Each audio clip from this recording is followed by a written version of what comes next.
c'est sans doute un des seuls films de Kurosawa pour tout cas pour ce type de film, qui soit effectivement assez déconnecté de réalité historique ou de ce qu'est réellement l'univers des samouraïs. Puisque effectivement c'est une adaptation du Roi Lear, donc c'est quelque chose de comment dirais-je, oui, d'assez déconnecté avec la réalité, mais dans le même temps, l'exercice est intéressant parce que la réalité historique du Japon de cette époque-là se prête merveilleusement bien à raconter cette histoire-là. Mais c'est vrai que dans le même temps, c'est pas un film historique, ce n'est pas un film sur ce qu'est profondément le Japon.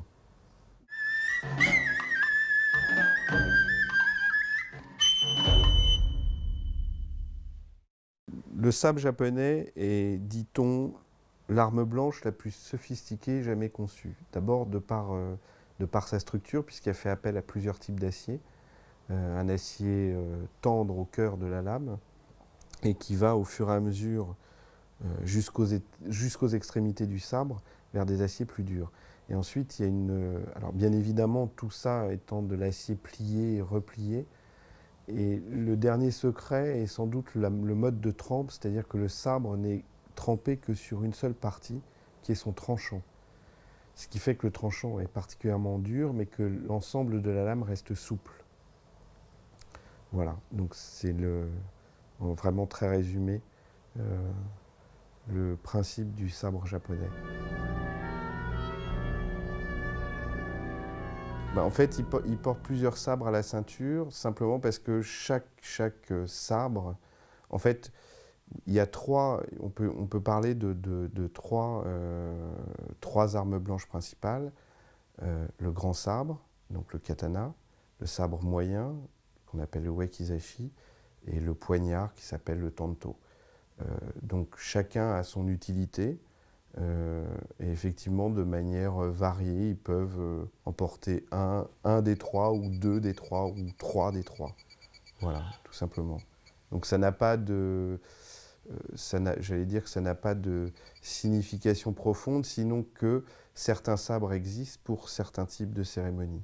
Auquel cas, le sabre a une monture particulière, qu'on appelle en général de mémoire Refu no Tachi. Seigneur! Les troupes de Fujimaki sont à la frontière.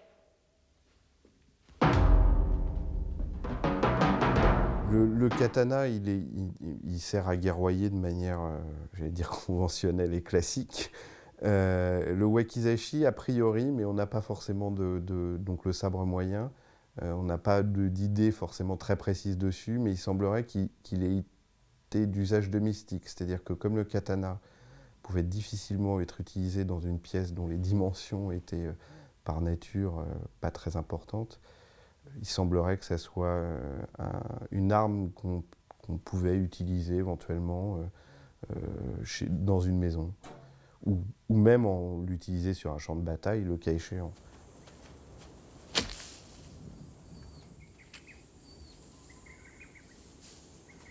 Il n'y a pas réellement de sens très défini à l'existence de ces différents formats. Je pense que c'est simplement un souci de praticité et d'adaptation. Seigneur Géraud, ne croyez pas que je sois devenu aveugle. C'est vous qui avez rendu fou votre père, tué votre frère, pour lui prendre ce royaume. Ennemi de mon époux, vous allez mourir! Vous vous trompez! Comment osez-vous? Lâche! Il arrivait qu'on teste des sabres, en général sur des condamnés à mort. L'histoire ne dit pas s'ils étaient déjà morts ou non. En revanche, en fait, ça consistait en des tests de coupe qui allaient de la partie la plus simple à couper, a priori le poignet, jusqu'à la partie la plus dure qui en fait sont les hanches. Voilà. Donc on dit même que certains sabres pouvaient couper deux personnes l'une sur l'autre au niveau des hanches, pour les plus terribles et les plus sophistiqués de ces sabres.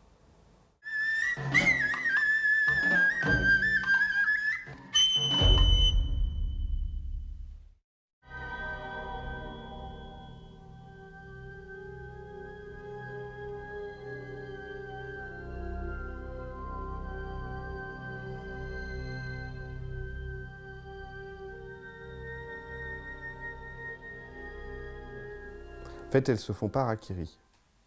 Alors, harakiri, ça veut dire ventre coupé. Mais le terme plus précis et plus exact, c'est seppuku. C'est apparu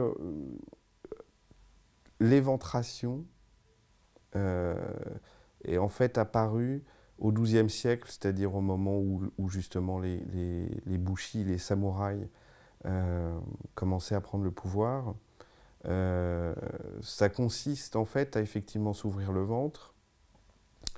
Comme dans le même temps la douleur est proprement insupportable, en général celui qui se suicidait faisait appel à son meilleur ami pour abréger ses souffrances en le décapitant.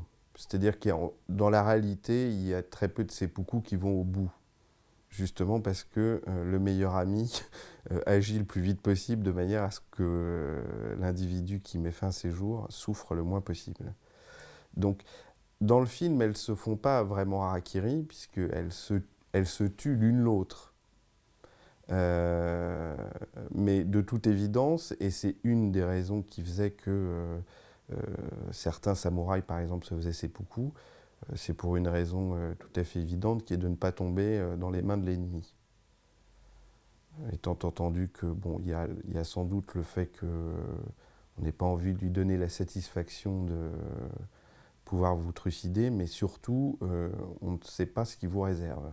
Déjà au 8e siècle, certains samouraïs se donnaient la mort, mais en s'égorgeant avec leur sabre. Donc je pense que c'est naturellement comment dirais-je, une évolution de ça. Sur les raisons précises qui peuvent amener des guerriers à se donner la mort de cette manière-là, elles sont, j'allais dire, sociologiques et de l'ordre culturel, c'est-à-dire du fait que le sentiment d'honneur chez les Japonais est une chose très très forte, éminemment forte. Que le seppuku peut être, par exemple, un signe de protestation. Il peut être un signe de fidélité. Il recouvre une gamme assez large. On ne se suicide pas seulement parce qu'on est déshonoré ou en tout cas pas par rapport aux images qu'on donne habituellement du seppuku. On peut se mettre fin à ses jours parce que son maître est mort. On peut mettre fin à ses jours parce qu'on n'est pas d'accord avec lui. Mais que comme on ne peut pas lui dire directement, bah, c'est une manière très marquée de le faire. Donc on peut le faire justement par fidélité, etc. etc. C'est une dimension qui est très difficile à apprécier par nous occidentaux. Parce que c'est vrai qu'elle n'est pas forcément logique.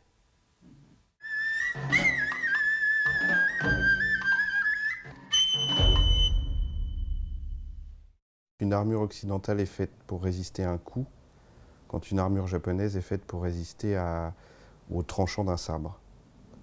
C'est-à-dire qu'en Occident, on assommait plus l'adversaire qu'on essayait de le taillader, ce qui n'est pas le cas au Japon, puisque ce sont des escrimeurs. En tout cas, l'emploi du sabre à l'époque de Han est devenu a pris le dessus sur l'utilisation de l'arc.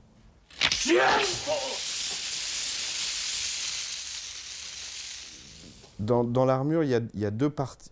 On va dire qu'il y a trois parties. La première partie, c'est le casque, qui est la partie la plus importante. C'est le pivot autour duquel on va construire l'armure. Donc le casque est réalisé par une personne, qui est un forgeron. Donc là aussi, avec des très très grands forgerons. Et autour de ce casque, on fabrique l'armure. C'est difficile de répondre en termes de temps parce qu'on ne sait pas combien ils étaient dans les ateliers. On sait simplement que le travail était morcelé. C'est-à-dire que certains s'occupaient des kosané, d'autres du lassage, d'autres des montures, etc. etc. Mais c'était assez colossal. En tout cas, certains samouraïs de haut rang ne pouvaient pas s'offrir d'armure. Et c'est la raison pour laquelle, dans certains clans, lorsque certains samouraïs arrivaient, on leur prêtait des armures, parce qu'ils n'avaient pas les moyens de se les acheter. Donc l'armure, elle est constituée donc, de ce fameux timbre sur lequel on peut voir qu'il y a différentes montures. Le timbre, il est constitué donc par des lamelles qu'on appelle des sougis. Pour être tout à fait précis, le sougi, c'est la partie de la lamelle qui est pliée, qui forme en fait une arête. Le casque, originellement, comptait assez peu de lamelles. Et au début du XVIe siècle, ils ont réussi à fabriquer des casques qui en comptaient 62, donc assemblés de manière verticale. Pour les plus grands forgerons et pour ceux qui réussissaient le tour de force, ils ont réussi à faire des casques qui en comptaient plus de 120. Sur ce casque, on adaptait en fait un insigne frontal qui s'appelle un maedate, qui pouvait représenter une multitude de choses, qui n'est pas, contrairement à ce qu'on dit, un signe de reconnaissance d'une famille ou quoi que ce soit d'autre. C'était, j'allais dire, c'était au libre choix du porteur. Ça peut avoir, là en l'occurrence, c'est une adaptation des fameux koagata, c'est-à-dire des fameuses cornes stylisées qui symbolisaient des cornes de cerf. Là, on en a 3 alors que d'habitude, on en a 2. Donc là aussi, j'allais dire que c'est une expression libre. Vous avez le couvre-nuque, qui s'appelle le shikoro, une visière bien évidemment. Le masque. Alors le masque, là aussi, c'est une partie importante. C'est là où les forgerons, en tout cas là aussi les meilleurs d'entre eux, s'exprimaient le mieux. On y voit toujours un nez. Aujourd'hui, on sait que ce nez, ils avaient tendance à l'enlever. C'est la raison pour laquelle il est souvent amovible. C'est que le masque, en réalité, sa protection, elle n'est pas forcément très importante. En revanche, c'est un merveilleux moyen d'arrimer le casque à son menton sans se faire mal. Et donc de l'assujettir de manière à peu près convenable. Une manière aussi à ce qu'il ne bouge pas dans la bataille. Ça, c'est la partie qui protège la gorge qui s'appelle le yodorikake. Ici, vous avez le plastron de l'armure qui s'appelle communément le do. Donc c'est un terme générique pour désigner la cuirasse. Là aussi, vous avez en permanence le rappel de quelque chose qui s'appelle le camon, qui est en fait l'armoirie de la famille qui portait l'armure. Et plus l'armure est importante, plus le mont est répété. C'est-à-dire que vous allez le retrouver sur tous les rivets qui fixent en fait les petites décorations que vous avez ici qui s'appellent des kanemono. Les manches, là aussi un rappel. Les kusazuri, c'est-à-dire une jupe d'armes, dont le nombre est variable et qui effectivement donnent une grande possibilité de mouvement puisque les plaques sont séparées et forment des rangées distinctes. Et ici vous avez les sodés. Les sodés sont donc des épaulières. Celles-ci sont très larges puisqu'en fait cette armure reprend en fait les modèles médiévaux. C'est-à-dire qu'à l'époque, on devait essentiellement se protéger contre les flèches. Donc, on est plus dans une logique de bouclier que d'épaulière, à proprement parler. Et donc là, on ne le voit pas d'ici, mais il y a un astucieux système de passementerie derrière qui permettait à l'archer de se dégager assez rapidement pour pouvoir tirer sa flèche tout en restant protégé. Donc là aussi, partout, on a à chaque fois, logiquement, le rappel de l'armoirie. Et la dernière partie de l'armure, c'est l'aïdate. En fait, ce n'est pas la dernière, puisqu'il manque une partie ici qui sont les sunéate. La dernière partie, c'est donc l'aïdate qui fait office de cuissarde. Là, il est présenté à plat, mais en fait, il est en 2 parties. Et on l'attache à l'arrière des cuisses, justement, de manière à protéger l'avant des jambes. Voilà, donc vous avez une nomenclature simple de l'armure. Alors, tout a son nom. Chaque pièce a son nom. Et une des dernières particularités, c'est que celle-ci est faite en vrai kosané, c'est-à-dire que chaque partie ici sont des écailles différentes, qui sont solidarisées dans un premier temps par lassage, ensuite laquées, puis relacées de manière à assembler le tout. C'est d'une grande efficacité, puisqu'effectivement ça résiste à l'arme qu'on dit être l'arme blanche la plus sophistiquée du monde, c'est-à-dire le sabre japonais. Oui, c'est d'une grande efficacité, puisqu'une fois de plus, d'abord ils avaient des forgerons qui étaient exceptionnellement doués, et pour qui le travail du métal n'était absolument pas un problème.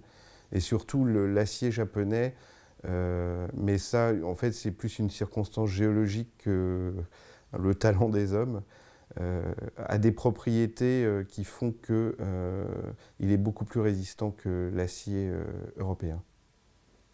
Donc c'est ce qui leur a permis notamment puisque le sabre japonais a une structure très particulière dans sa fabrication, mais c'est ce qui fait aussi que les aciers japonais sont beaucoup plus résistants. Mais c'est d'une grande efficacité, c'est a priori effectivement beaucoup plus souple, donc ça permet à la fois le maniement de l'arc et du sabre. Et voilà. Quant aux casques, oui, puisqu'ils ont conçu en fait des casques qui puissent résister justement à des tranchants vraiment très très durs. Ordre de faire mouvement! Seigneur, évitons la bataille. Envoyez un message à votre frère pour l'autoriser à emmener son père. Ce combat ne me dit rien qui vaille. On est de toute évidence, l'armure a évolué, c'est-à-dire qu'elle ressemble plus à ce qu'est l'armure japonaise médiévale, c'est-à-dire faite d'écailles avec des lassages multicolores. Elle est constituée par plaques justement pour résister aux balles, ce que ne pouvaient pas réussir à faire les anciennes armures. Donc on est dans cette période-là, les casques sont plus simples. Ils sont plus constitués de lamelles, parce que le propre du casque japonais, c'est d'avoir une structure lamellaire. Ils sont donc constitués par des plaques fortes qui sont capables de résister à des impacts de balles. L'armure japonaise, en fait, elle coexiste dans plusieurs dimensions. La première dimension, c'est son rôle utilitaire, donc de pouvoir résister à des coups et être un instrument défensif. Comme au Japon, il n'y a pas grand-chose qu'on fabrique qui ne puisse, en tout cas, tout ce qu'on doit fabriquer doit être beau. À partir de là, c'est vrai que les artisans qui s'attachaient à fabriquer ces armures, ils mettaient un soin tout particulier, surtout qu'elles étaient réservées souvent à des seigneurs importants. Mais c'est peu à peu que c'est devenu une œuvre d'art. C'est-à-dire que si elle a été au début un chef-d'œuvre d'art appliqué, elle n'est devenue une œuvre d'art qu'à partir du moment où son utilité commençait à être oblitérée par le fait justement qu'on commençait à faire du fer repoussé, donc qui par nature a tendance à affaiblir considérablement le métal. Donc automatiquement ça ne devient plus défensif puisque c'est plus faible, etc., etc. Donc ça, la jonction, elle se fait. Il y a une période très courte qui est la période Momoyama, mais qui est une période très importante, où le Japon médiéval a basculé pour devenir le Japon moderne avec des grands guillemets, où là les armures et les casques, en tout cas pour les seigneurs de haut rang, ont évolué simplement parce que justement suite à l'introduction de l'arme à feu, ils n'étaient plus en première ligne, mais à l'arrière. Donc ils avaient besoin que leur armure soit plus un signe de reconnaissance qu'un véritable outil de protection. Donc ils se sont fait faire des casques où le fait de se protéger la tête n'était pas l'essentiel, mais surtout de manière à être vu de loin, donc avec des formes complètement ahurissantes qui vont du poisson en passant par les coquillages, en passant par le lapin, en passant par une multitude de formes qui sont beaucoup plus proches de la sculpture que d'autres choses. Donc c'est vraiment un moment où, comme justement les artisans étaient parfois de grands artistes et que le propre des artistes c'est d'occuper les petits interstices de liberté qu'on leur donne, ben c'est vraiment une période où effectivement ils ont fabriqué des casques qui n'ont à la limite pour certains plus rien de guerrier. Donc on peut citer des casques comme ceux de la famille Kuroda qui étaient équipés de cornes qui étaient situées sur les côtés du casque. Alors le nom précis c'est Wakidete. Et ces cornes étaient gigantesques et visibles de très très loin. Les armures se coloraient, c'est-à-dire que certains, comme Tokugawa, pouvaient avoir des armures entièrement laquées or. Donc ils étaient en tout cas ils pouvaient être vus de très très loin. Surtout qu'indépendamment du fait de pouvoir donner des ordres, il y avait une dimension importante qui était celle d'être une sorte de point de mire, c'est-à-dire même pour l'ennemi, de manifester sa présence. Si bien qu'au fur et à mesure, ces casques sont devenus et ces armures sont devenues emblématiques de ceux qui les portaient. Et que certaines familles peuvent aisément se reconnaître aux armures qu'elles portent. Un exemple, c'est les Kuroda avec les cornes, c'est la famille I qui avait des armures rouges, ce genre de choses.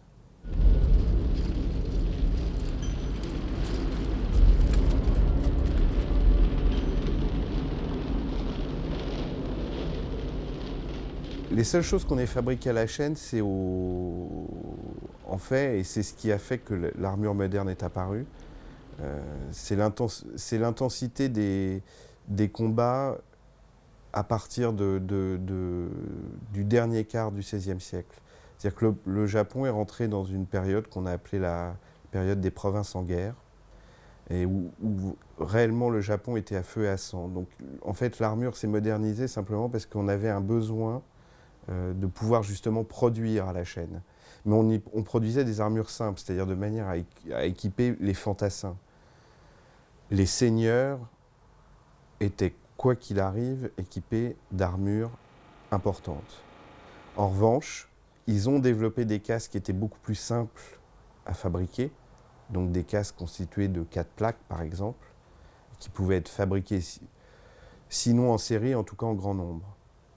Donc c'est ce qui a en fait mécaniquement apporté la modernité dans l'armure. Mais il n'empêche que, comme les seigneurs étaient épris de modernité, ils ont adopté bon nombre de ces aménagements, tout en y ajoutant une sauce de rang. C'est-à-dire que là, tout se distinguera dans la couleur, dans la qualité des montures de l'armure, etc., etc. Mais bon nombre d'entre eux ont opté pour la modernité. Il ne faut pas oublier qu'une armure médiévale, c'est donc classé par temps de pluie, c'est très lourd, ça tient horriblement chaud. C'est pas aussi efficace que justement les armures modernes constituées par plaques. Donc obligatoirement, quand on reste sur un champ de bataille pendant une bataille, ça dure pas 20 minutes, ça dure très longtemps. Donc il faut pouvoir porter des choses qu'on puisse supporter.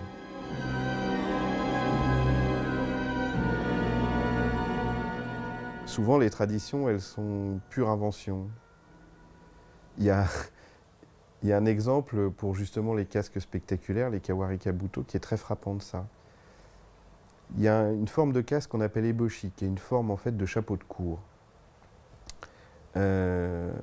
qui était en étoffe. Et il y a une forme de casque qui représente un eboshi comme couché par le vent. Et la tradition ou la légende, comme on veut, raconte qu'en fait c'est un noble qui se promenait dans les rues de Kyoto, à cheval, et qui a subi l'effet d'une bourrasque, d'un courant d'air, qui a plié son eboshi, et que de là est venue cette forme de casque si particulière. Donc il faut toujours être très prudent sur les traditions ou les légendes, ou en tout cas sur les raisons qui pourraient expliquer certaines choses. C'est qu'au Japon, il n'y a quand même pas forcément beaucoup de choses très claires. On dit que, mais il n'y a pas de choses avérées, enfin, il n'y a pas de choses. Il y a beaucoup de choses qui ne sont pas avérées comme étant des faits réels existants.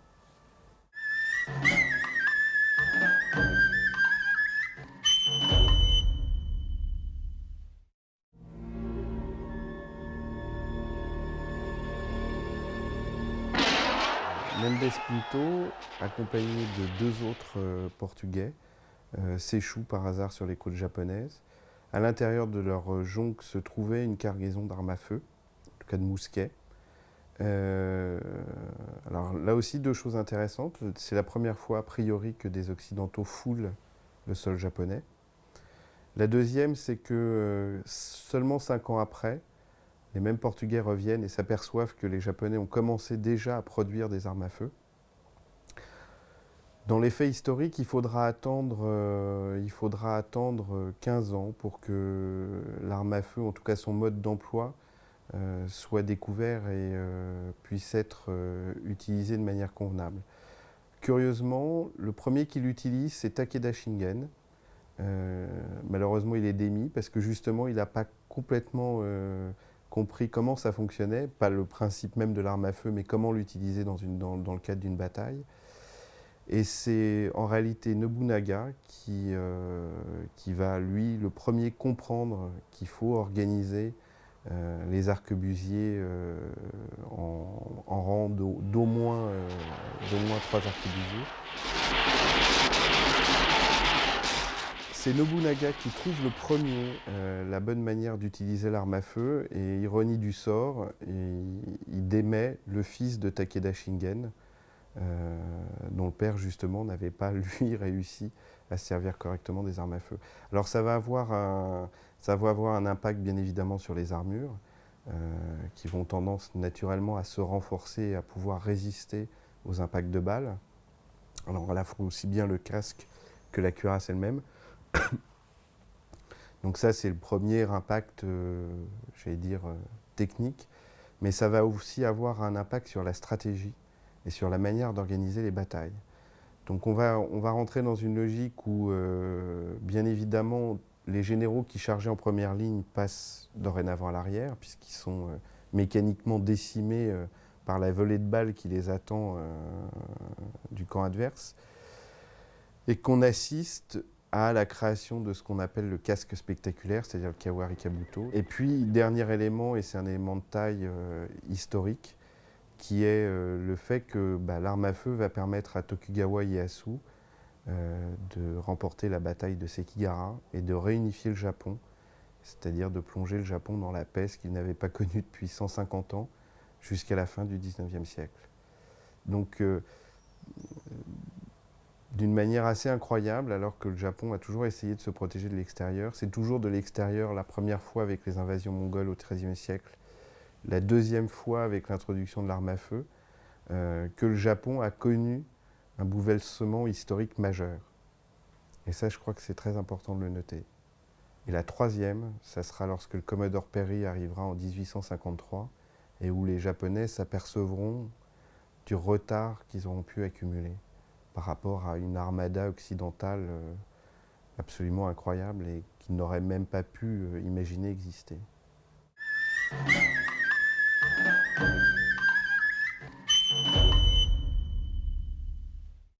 En fait, la calligraphie a une grande importance en Asie en général, de par le fait que pour un nom prononcé exactement de la même manière, sans aucune différence de tonalité ni quoi que ce soit d'autre, la manière de l'écrire peut être tout à fait différente. Et que le kanji, c'est-à-dire le signe utilisé pour écrire un mot, est par là même particulièrement important. Pour essayer de donner un exemple simple, je ne peux savoir comment s'écrit le nom d'une personne qu'à partir du moment où j'ai lu les kanji qui constituaient son nom, sachant qu'ils peuvent être multiples et variés, et qu'à chaque fois ils ne veulent pas toujours dire la même chose. Donc cet aspect-là est un aspect là aussi pratique mais très important, c'est-à-dire que le kanji, tant qu'on ne l'a pas lu, on ne peut pas connaître le sens de ce qu'on prononce. Ça peut paraître curieux, mais c'est la réalité. Pour les prénoms japonais, il y a une multitude de sens en fonction de la manière dont on les écrit. Et c'est une des raisons pour lesquelles justement les gens s'échangent leurs cartes de visite. C'est sans doute dans un souci de politesse, mais bien plus encore de manière à pouvoir faire en sorte que les gens puissent orthographier, écrire leur nom d'une manière correcte. Alors après, dans la calligraphie, il y a bien évidemment une dimension artistique qui consiste à dessiner la lettre et qui est propre à toutes les civilisations. On a de grands calligraphes en Occident, on a de grands calligraphes dans l'art musulman. La calligraphie est un exercice de style qui naturellement confine à l'art. Le fait de pouvoir donner un élan à ce kanji, à l'écrire d'un seul trait, sont autant d'éléments qui font que le kanji devient en soi une expression artistique.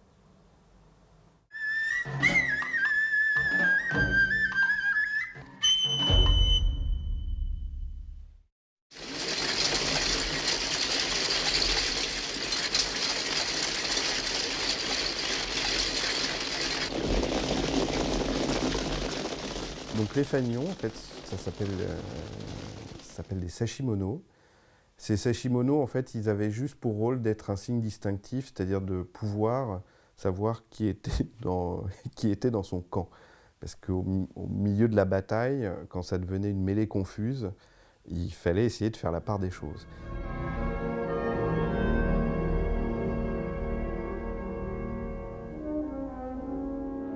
En fait, ce fanion, il est apparu au moment où l'infanterie est devenue prédominante. Justement, au milieu, lorsque, dans l'assaut final, cet assaut se transformait en une gigantesque foire d'empoigne. Donc c'était un moyen de se reconnaître les uns les autres. Alors en général, ça constitue un merveilleux support pour indiquer les armoiries du clan pour lequel on se battait. C'était un support de couleur aussi, bien évidemment, etc., etc. Voilà. Donc là aussi, ça a une utilité tout à fait claire, qui est de se reconnaître.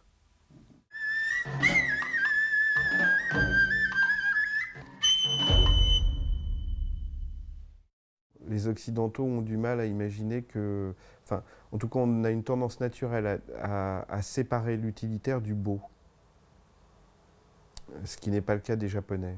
Je ne dis pas que tout ce qui est utilitaire en Occident n'est pas beau, mais chez eux, il est complètement inenvisageable de faire quelque chose d'utile sans que cet objet soit en même temps beau.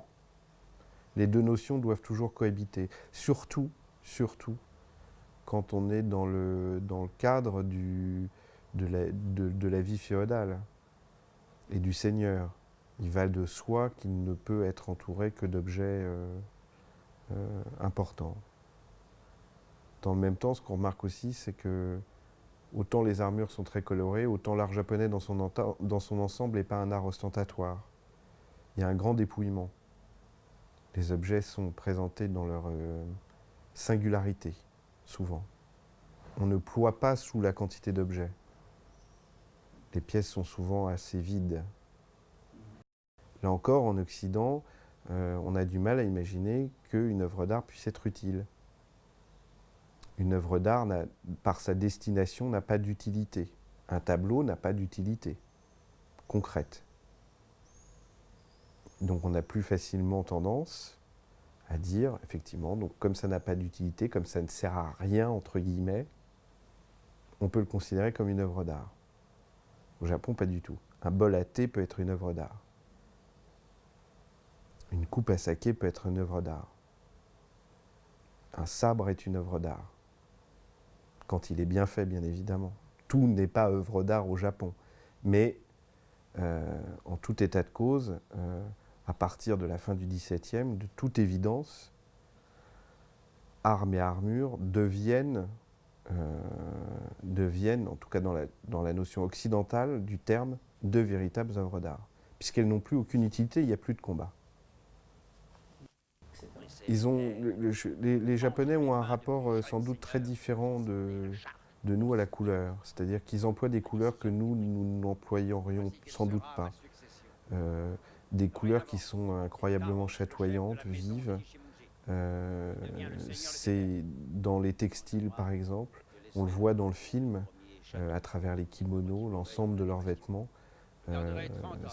Sont des couleurs qui tranchent incroyablement avec ce que nous avons l'habitude de voir. Et une fois de plus, l'emploi de couleurs très vives n'est pas du tout problématique. Alors que chez nous, on aura une tendance naturelle, sans doute, à favoriser des choses plus sobres. Dans le même temps, la magie de l'art japonais est de faire que, même avec des couleurs particulièrement vives, on reste toujours dans un univers d'une sobriété absolument incroyable. Et ça, c'est une dimension du film. C'est-à-dire que, malgré justement l'utilisation de couleurs qui sont incroyablement pétaradantes, on a quand même l'impression d'être dans quelque chose de doux, de calculé, en tout cas de toujours harmonieux.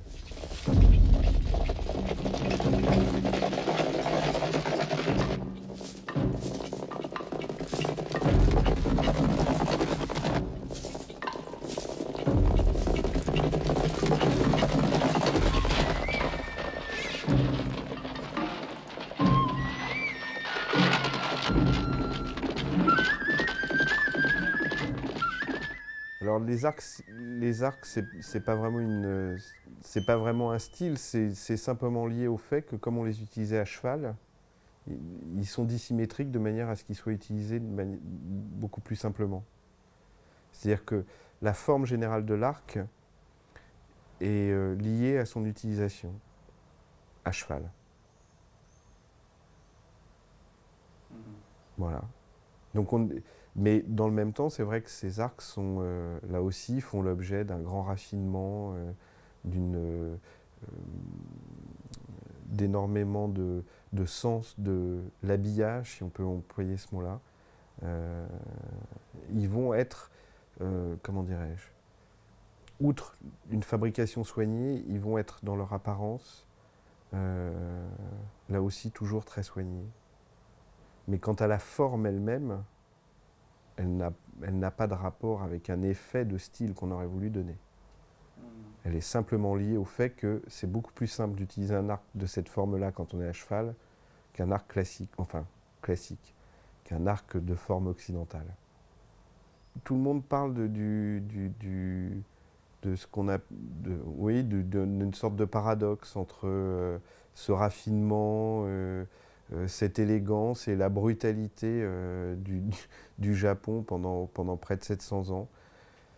C'est difficile d'avoir un éclairage, comment dirais-je. Je pense qu'il faut être fondamentalement japonais pour le comprendre, mais ils arrivent une fois de plus à faire coexister des valeurs qui pour nous sont incompatibles. C'est-à-dire que comme l'utile ne peut pas être séparé du beau, la violence des combats est dans la nature du combat lui-même. Et que moyennant quoi, ça ne leur pose pas plus de soucis que ça. Le raffinement n'est pour eux absolument pas incompatible, et d'ailleurs, l'est-il vraiment avec le fait de combattre.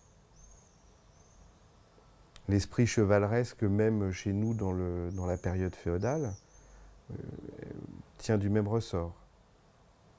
Il y a autour des chevaliers de la table ronde cette même aura d'honneur, mais aussi de combat. Donc, ce paradoxe peut sembler nous en être un sans qu'il le soit vraiment. De la même manière que l'art guerrier est pour eux un art à part entière. Contrairement à nous qui avons tendance à le classer de par nos valeurs à une place très spéciale, plutôt rangée. Chez eux, c'est exactement comme la peinture ou quoi que ce soit d'autre. Il n'y a pas de différence.